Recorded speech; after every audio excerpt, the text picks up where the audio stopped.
Bonjour à tous, Apple risque d'avoir un début d'année très chargé car si l'on en croit les dernières rumeurs en date, eh bien la marque à la pomme lancerait au mois de mars un iPhone SE2 que l'on présente aussi comme l'iPhone 9.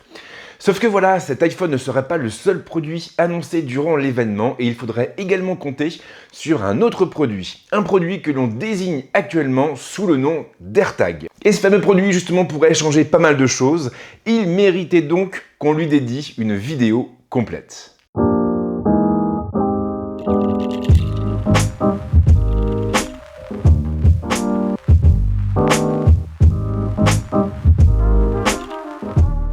Alors vous l'avez sans doute constaté, mais l'IoT pour Internet of Things, et oui j'ai un superbe accent anglais, donc l'IoT s'est beaucoup développé ces dernières années, désormais nous voulons tous vivre dans un monde plus connecté et plus intelligent. Et bien sûr, cette discipline, ce marché recouvre pas mal de produits différents, et parmi ces produits on trouve notamment les géolocaliseurs. Alors à l'origine, ces appareils sont assez basiques, assez simples. Ils se présentent sous la forme d'un petit macaron, d'un petit boîtier qui regroupe toute l'électronique nécessaire à son fonctionnement et que l'on va venir accrocher sur un objet que l'on ne souhaite pas perdre, comme par exemple une paire de clés ou un portefeuille. Et à l'heure actuelle, il existe pas mal de boîtes spécialisées sur ce secteur, et la plus connue d'entre toutes, c'est Tile, qui a plutôt bonne presse aux États-Unis. Et là, vous vous demandez sans doute pourquoi je vous raconte tout ça. Eh bien en fait, c'est simple. D'après les rumeurs qui courent sur le web depuis pas mal de semaines maintenant, l'AirTag viendrait précisément se positionner sur ce segment. Avec, à la clé, pas mal de fonctions très prometteuses.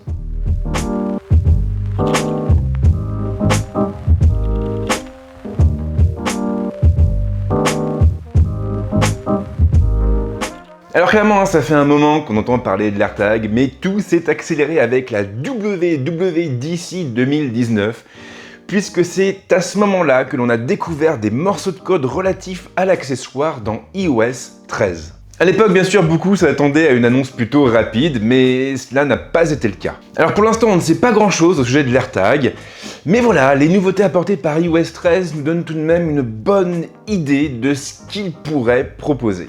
Parmi les nombreuses nouveautés apportées par la plateforme, on a notamment une nouvelle application qui s'appelle Localiser, et qui permet de retrouver sur une carte ses amis, son Mac, son iPhone, son iPod, son iPad et même ses AirPods. Très pratique, l'outil permet même de partager sa propre localisation avec les personnes de son choix pour se retrouver plus facilement sur un événement ou lors d'une soirée.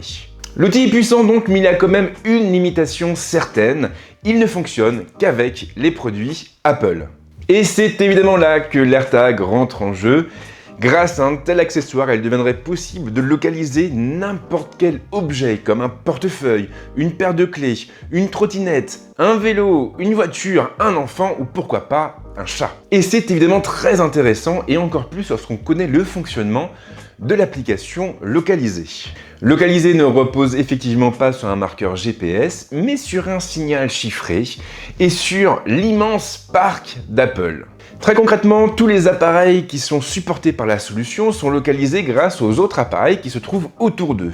Alors je crois que le mieux, c'est quand même de partir d'un exemple. Supposons que vous preniez le métro et que quelqu'un, à main dans le rein, vous vole votre iPhone et se taille. Eh bien clairement, vous pourrez suivre l'iPhone non pas grâce à sa puce GPS, mais tout simplement parce que, en suivant sa course, cet iPhone va établir des connexions chiffrées avec tous les autres appareils Apple se trouvant à proximité.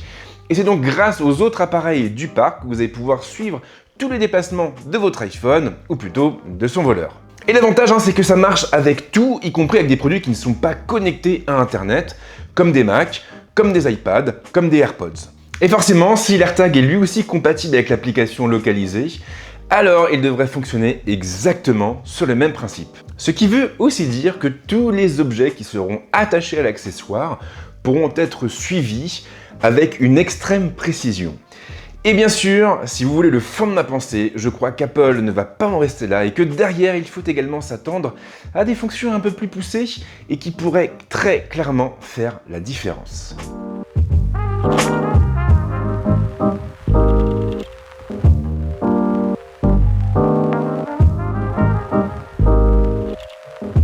Alors bien sûr, pouvoir localiser un objet perdu ou volé, c'est génial, mais il est préférable d'avoir une démarche proactive. Et là justement, eh bien, l'AirTag pourrait proposer pas mal de fonctions allant dans ce sens, et c'est en tout cas ce que l'on peut conclure des différents morceaux de code retrouvés dans iOS 13. En effet, d'après ces fameux morceaux de code, eh bien, l'accessoire devrait proposer deux fonctions cruciales, à savoir un système de notification et un système de périmètre de sécurité. Grâce à ces deux fonctions, l'utilisateur devrait donc être en mesure de définir une zone de sécurité autour de lui et d'être prévenu lorsque l'AirTag et l'objet attaché à l'accessoire sortent de ce fameux périmètre. Mais en réalité, Apple pourrait aller encore plus loin en intégrant l'AirTag à l'application raccourci.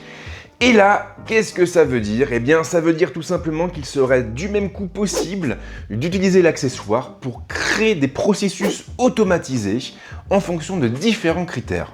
Et là, on peut imaginer beaucoup de choses, comme par exemple un système de notification qui vous prévient lorsque votre enfant rentre chez vous ou arrive à l'école. Maintenant, au-delà de la surveillance et de la protection, l'AirTag pourrait également trouver sa place sur le marché de la domotique. Imaginez un instant, vous placez un AirTag dans votre voiture.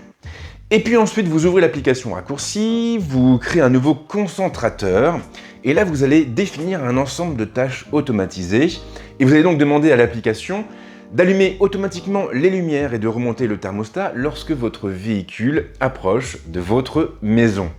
C'est simple, c'est rapide et ça permet finalement d'automatiser pas mal de tâches.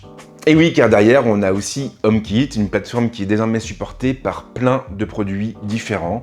Des lumières connectées donc, des thermostats intelligents, mais aussi des caméras de sécurité, des épurateurs d'eau, des multiprises, des stations météo, bref, avec l'intégration d'HomeKit à l'AirTag, on pourrait clairement prendre la main sur tous nos équipements connectés et créer des process qui nous permettront de simplifier notre quotidien et de gagner du coup énormément de temps. Au final donc, l'AirTag ne serait pas un simple produit qui permet d'éviter de perdre ses clés ou son portefeuille, et finalement cet accessoire pourrait très clairement modifier la manière dont nous interagissons avec tout l'écosystème Apple. Ce qui ferait du même coup de lui un produit unique, un produit ne souffrant d'aucune concurrence, et donc un produit susceptible de très bien se vendre. Alors après, avec toutes ces fonctions, en supposant qu'elles soient réellement proposées, je pense qu'il ne faut pas s'attendre à un prix de vente tournant autour des 15 ou 20 euros. Si vraiment l'AirTag doit proposer toutes ces fonctions et aller aussi loin, moi, je pense sincèrement qu'il faudra plutôt s'attendre à un prix compris entre 50 et 70 euros. Et le pire, c'est que même avec un tel prix de vente, eh bien l'AirTag pourrait rencontrer un franc succès. Mais bien sûr, tout ça, ce ne sont que de pures spéculations. Il est possible que vous ne voyez pas les choses comme moi, et si c'est le cas, bien sûr, vous êtes tout à fait libre de publier un petit commentaire et d'expliquer en quoi vous ne croyez pas du tout en toutes ces rumeurs. Et en ce qui me concerne, je tiens une fois de plus à vous remercier pour votre fidélité. Vous êtes de plus en plus nombreux à suivre mes vidéos et à interagir dans les commentaires. Et j'espère sincèrement que ça va continuer comme ça. En tout cas, moi, je vous souhaite de passer une bonne semaine ou un bon week-end suivant le moment où vous verrez cette vidéo. Et on se retrouve très vite avec d'autres tests. Ciao!